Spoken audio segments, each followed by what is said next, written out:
Hello, YouTube family. Well, as you can see behind me, that it is fall.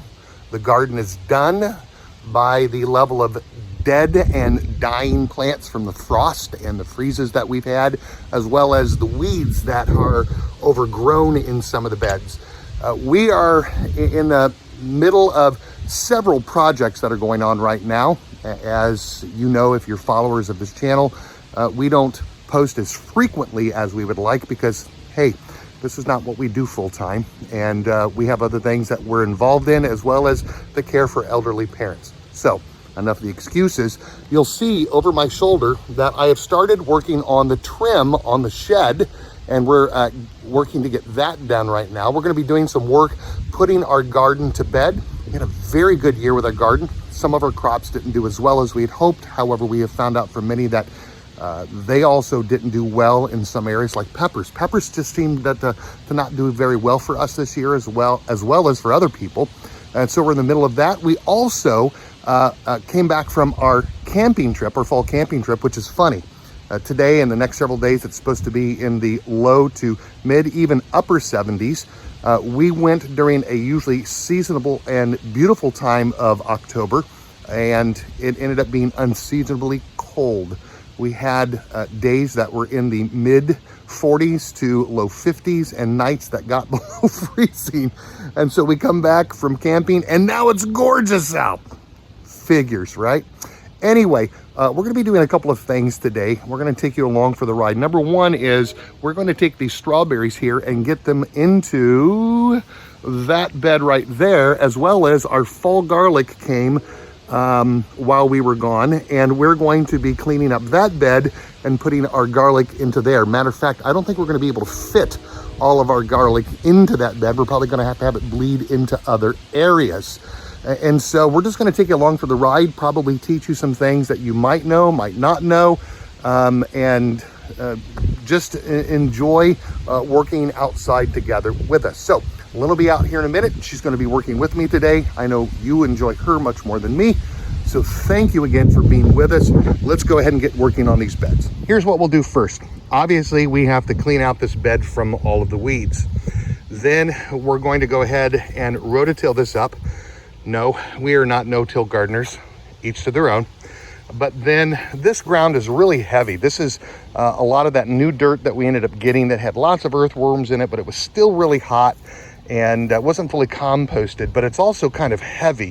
What I mean by that, it's not very loamy. And so what we're going to add to that is some peat.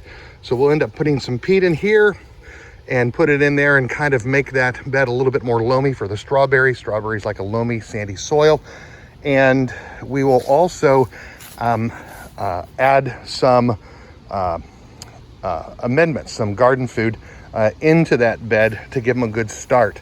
Now, the sad thing is because I knew we were going to be getting freezing weather, I ended up emptying out all my water barrels, and I don't have a lot of water to end up putting on this. So we're going to have to possibly water with things from the city, or our city water, which it's got all kinds of problems. So we'll see about that.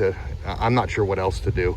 I can go ahead and put some water in and start letting it off gas, in a sense. If you let city water sit open with an open container for a couple of hours, or at least overnight, for 24 hours, a lot of those chemicals will off gas. You don't have to worry about them anymore. All right, enough said. So we're going to get working on this, but let me go ahead and talk about transplanting strawberries, and also, if you've never done strawberries before, how do you end up growing your strawberries? How do you end up multiplying your strawberries without actually having to buy more strawberries? Two large ways in which strawberries reproduce is by sending runners underneath the soil to come back up with new plants.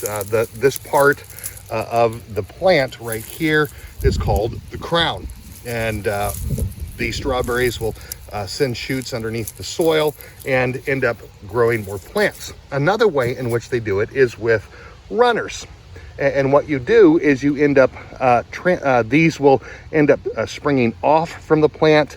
They will find dirt, set themselves in the dirt, and produce another strawberry plant. You can take runners, and we have another video we've talked about and done before on planting runners.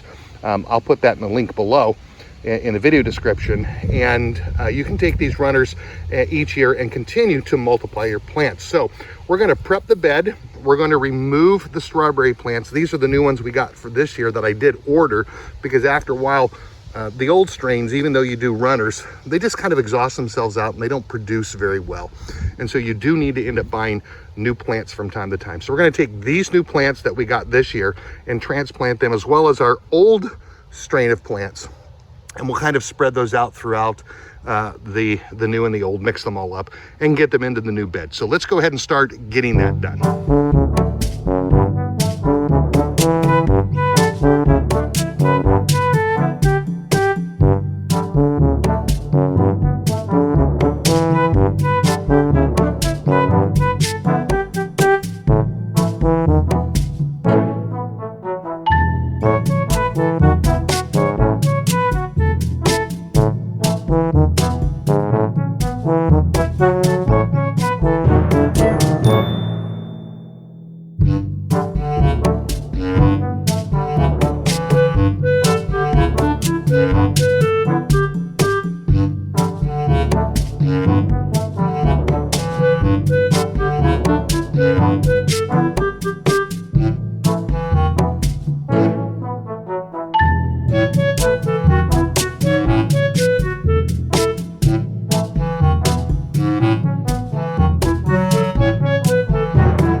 We're going to go ahead and end this video here, and we're going to then move to our garlic bed, and we're going to start working on that right now, but that's going to be a different video that will follow up this one.